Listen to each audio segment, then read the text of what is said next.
Yep, hold on while I adjust this volume here. Alright, that's better. And I'm going to be looking at this particular race. I'm going to be trying something new because I've seen this on YouTube where people kind of are doing this narration bit over video games as they play them, and it's really quite interesting, and I thought I wanted to try to apply that to this situation because I've seen, there's probably 100 guys who saw this track and we all have an intimate knowledge of it. It's sort of interesting. But then this track gets ripped out and we never see it again. So I just thought I'd like to take a moment, try something different. Instead of putting music to this, I'm just going to sit here and talk about it a little. Anyway, this was the Lake Erie shootout up at ARCS Hobbies, and as you can see here, you might recognize the paint job. That is Scott Olenek, and he led this whole race, and that's why I'm kind of following him here. He's seems to be doing pretty well. He's going around the little shell area. I want to talk about that first. That was kind of a weird little area, and I think everybody will agree with me that it was probably supposed to be used. People were supposed to be able to jump up it, and although some people could, I don't remember seeing a lot of people who could do it consistently, and we all ended up kind of rolling up it. It was weird. The line was you wanted to get around that straightaway and then down off the step, but you wanted to roll a little bit wide so you could just get just enough speed to go straight up that, because if you were at an angle, your car would land sideways or roll over. I remember that pretty clearly. After that, it was pretty easy, though, because the other side of that taco thing there, that wheelbarrow or whatever they call them, the spoked wheel, you could jump down into the... Oh, he just flipped. Did you see that? Can't believe him. Still in first place. Anyway, you jump down it. That worked perfectly, and I give the ARCS track building guy there, Ryan, I give him a lot of credit for that because it really worked great. It was really a challenging obstacle, including the last part where right here where he jumps down right there. You can just get on it just for an instant, and that was really you can make up a lot of time there. It didn't seem like it, but it was worth a tenth of a second if you just gave it the right amount of power there and just touch the brake. The car would just roll around that corner extremely quickly. It was excellent. Right there, a little bit of brake, and he would, alright, and we're back. Sorry about that. I think I ran out of film there, but we're going to continue here. I think there's perhaps another, let's look at this timeline here.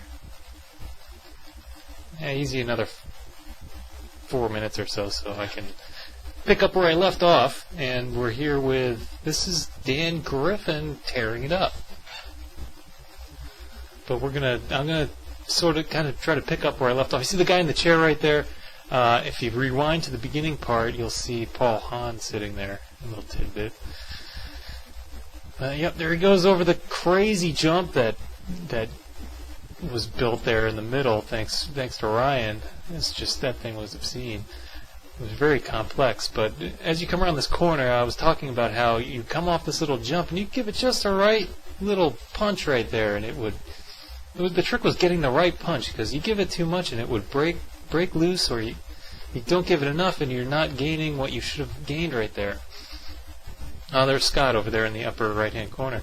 After that corner, then you just a little bit of brake and the thing would step right into that corner, and you're into this crazy camelback triple set, and I never got any film of this, but it was really nice to watch the 8 scales hit that in practice. They were trying to learn how to do it where they would jump up onto the middle, and you can't tell what it is from here, but it's a camelback with a jump on top of a jump, and they would jump onto that table and then rip on it, or they would actually rip on it while they're still a foot in the air, and just catch that thing and then launch off that all the way over to the table and out over the last double and land out in the flat back there.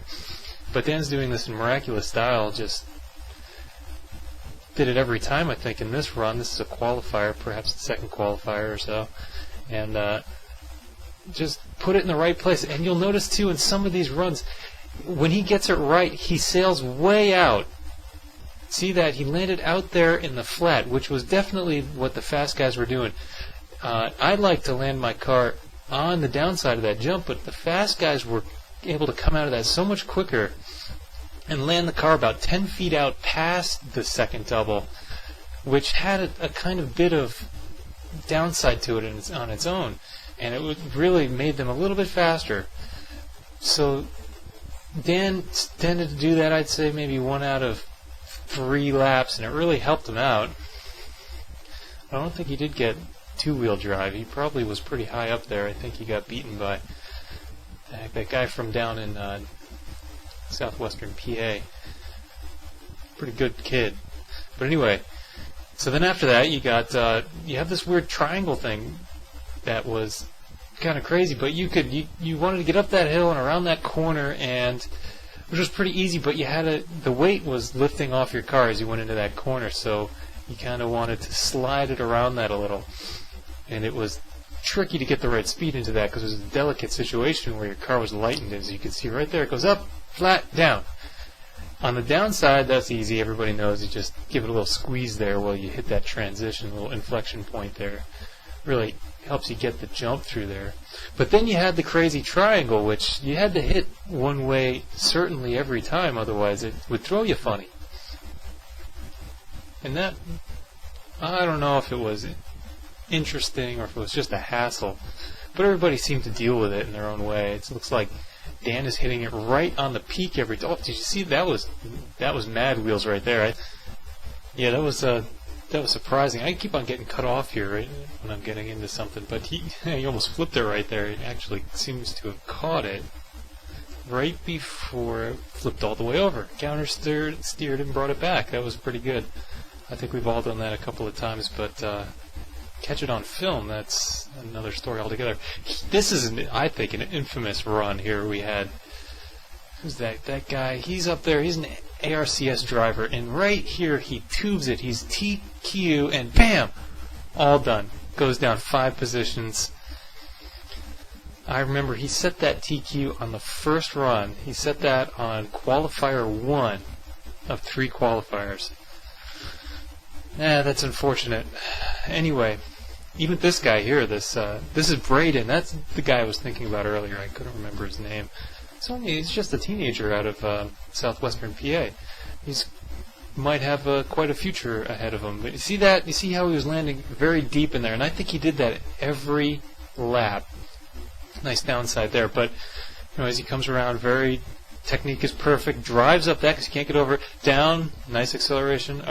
Over that. Now way out. Look how far out he's shooting. He's shooting way out to the base. That's probably 15 feet, and he wasn't the only guy to be doing it, but he does it very consistently. In this whole area, we've already talked about this. Wham, gets that turn right there. Little squeeze, brake, squeeze, up through the camelback, up there. Good, perfect, done.